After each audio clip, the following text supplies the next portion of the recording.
did. It's done. We and did. It's absolutely gorgeous. So the project debuted last year in August, and we were able throughout the summer to kind of throw in little preview moments. So as sections of trail were finished, we were able to kind of allow our visitors back on portions of the trail, and it truly kind of gave the teaser aspect of it, but they were so excited to see the progress firsthand. So this is like the first full summer of the Coteau Trail being operational for us.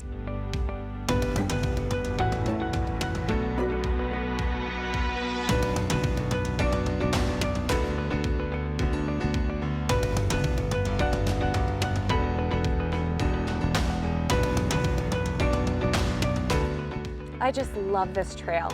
Right when you come in, you have the Park Visitors Center, and you could park in that parking lot. It's the first trail you see when you enter Lewis and Clark State Park. What I love about this trail is you go through numerous different habitats. So ranging from the prairie grasslands. I'm seeing some sunflower. To the forest. This is really an adventurous trail. And now with the addition of this boardwalk, funding provided by RTP, you actually get to walk through and over wetlands. That's a red-winged blackbird right there. And that is a big wetland that it's kind of right next to. So it must be so much fun for inside what's going on in the wetland. They could hear the birds. And isn't there a muskrat that lives in there? There is, yep. So we've got a resident muskrat and some painted turtles that are residents of the pond. But the nice thing about this trail system is there's several different access points. So if you don't have enough time to complete the whole 1.1 mile trail, you can jump on at several different points and just access the boardwalk if you wanted to. Or you can jump on and access the interpretive side of this trail. We saw yarrow.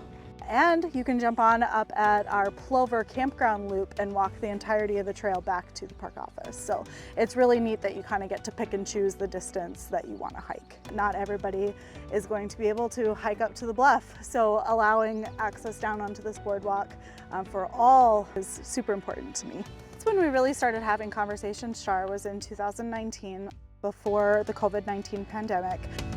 And that really did impact the construction of the trail. The number of contractors just weren't available, and we definitely saw some price increases in the goods that we were procuring. So there were some challenges presented with the project, and our timeline got extended a couple of different times. We worked really closely with the Army Corps of Engineers to reroute these springs so they weren't going to create the mud consistency, basically, to extend the longevity of the boardwalk.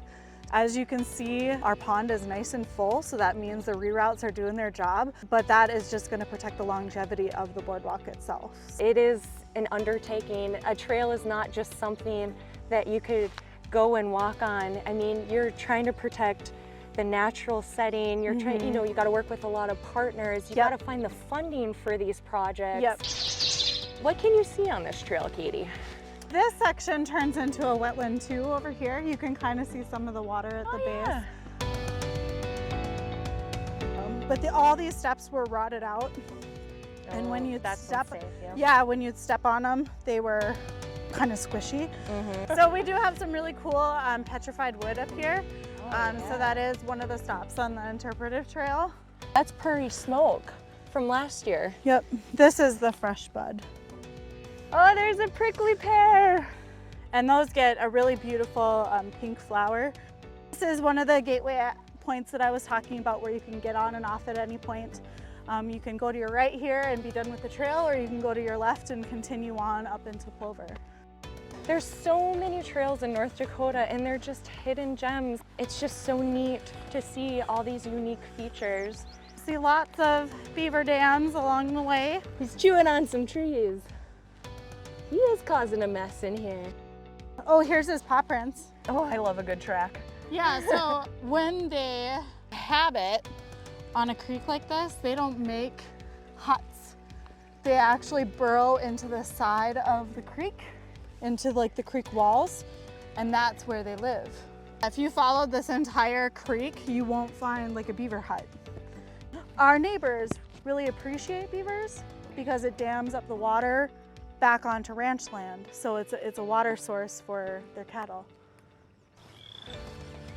and hear the sounds. It's just so relaxing, and it kind of brings you into the state of enjoyment and forget the stressors at home or of life, and just allows you to kind of close your eyes and hear your surroundings and just really take in what Lewiston Park has to offer.